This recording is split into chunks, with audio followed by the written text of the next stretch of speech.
I didn't plan to walk out that day, but when the truth stares you dead in the eye, there's only so long you can pretend it isn't real. I left quietly. No screaming. No closure. Just the kind of silence that speaks louder than any argument ever could. I thought she was happy. I thought she had moved on with her life like I never existed. Until the day she broke down right in front of me and I realized everything I thought I knew was a lie. It started the way most stories like this do. Small signs. She laughed less. Her hugs felt shorter. She'd stop mid-conversation and drift into her own thoughts. But I brushed it off. We were both tired. Life gets busy. Things shift. Right? That's what I told myself. Until the night I borrowed her laptop. She was in the shower. I just needed to send one quick email. That's it. But a message popped up. One I wasn't supposed to see. It was short. Only a few words. I miss you too. He still doesn't know. Everything inside me froze. I knew that name. I knew who it was from. And I knew exactly what it meant. I didn't need screenshots. I didn't need to ask questions. That one sentence told me everything. The woman I loved, the woman I trusted, had been living two lives. And I was just the background character in both. She came out of the bathroom, humming, drying her hair with a towel. She smiled when she saw me, and I wondered how long had she been lying with that same smile. I didn't confront her. I didn't cause a scene. I stood up, grabbed my coat, walked out the front door. She called after me once. Confused. Not scared. Not guilty. Just confused. Because she never thought I'd actually leave. But I did. That was the last time she saw me. At least for a while. I disappeared. Not out of revenge. Not to make her worry. But because I needed to breathe. Because staying in that house, in that life, in that lie was killing me.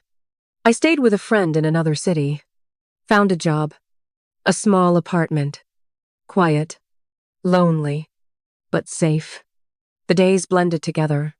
The pain never really left. But over time, the edge of it dulled. I never answered her calls. Never read her messages. Never gave her the chance to explain. Because what explanation could possibly undo that betrayal? Then, 8 months later, it happened. I was walking out of a bookstore. Hands full. Mind elsewhere. And I saw her. Standing across the street. Frozen. Staring at me like she'd seen a ghost. Maybe she had. She crossed quickly. Panicked. Almost dropped her bag. I didn't move.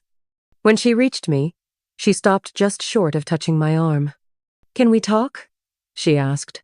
Her voice cracked. I wanted to walk away. To keep going like she didn't exist. But something in her eyes stopped me. We sat down at a quiet cafe. Same table we used to sit at every Sunday morning. She didn't touch her coffee. Her hands trembled. "I've been looking for you," she said softly. I stared at her. "Why?" She swallowed hard. "Because I need you to know the truth." I almost laughed. The truth? She was 8 months late. Still, I stayed. She began to talk. And for the first time, I listened. "It wasn't what you think," she said. I raised an eyebrow. Classic line. But she kept going. "I was scared. Not of you, of losing you, of not being enough. I got caught up in something I didn't even understand myself." I stayed silent. She wiped her eyes. "He wasn't someone I loved. He was someone who made me feel, and needed, at a time when I felt like you were pulling away. I was working 2 jobs," I said, "to support us." "I know," she whispered, and I hated myself for resenting that. She leaned forward. "I didn't cheat, not in the way you think. But emotionally, I did. I leaned on someone else instead of coming to you, and that's on me." Her voice cracked again. "I ruined everything. I know that. But I never stopped loving you." And then she broke. Right there. In that crowded cafe. In front of strangers. She put her head in her hands and cried. Real, gut-wrenching tears. No drama. No performance. Just the sound of someone who had been holding it in far too long. For a moment, I didn't know what to do. Part of me still carried the weight of her betrayal. But another part, the part that once loved her, deeply felt something else. Sadness. For her. For us. For what we lost. She looked up. I don't expect you to forgive me, she said. I just needed you to know. You weren't the one who failed us. I was. I stood up. Her eyes followed me. I placed a napkin by her coffee. Wrote one word on it. Goodbye. And I meant it. But this time, it wasn't bitter. It wasn't angry. It was peace. Because hearing the truth didn't fix what was broken. But it helped me finally let go of what I'd been holding on to.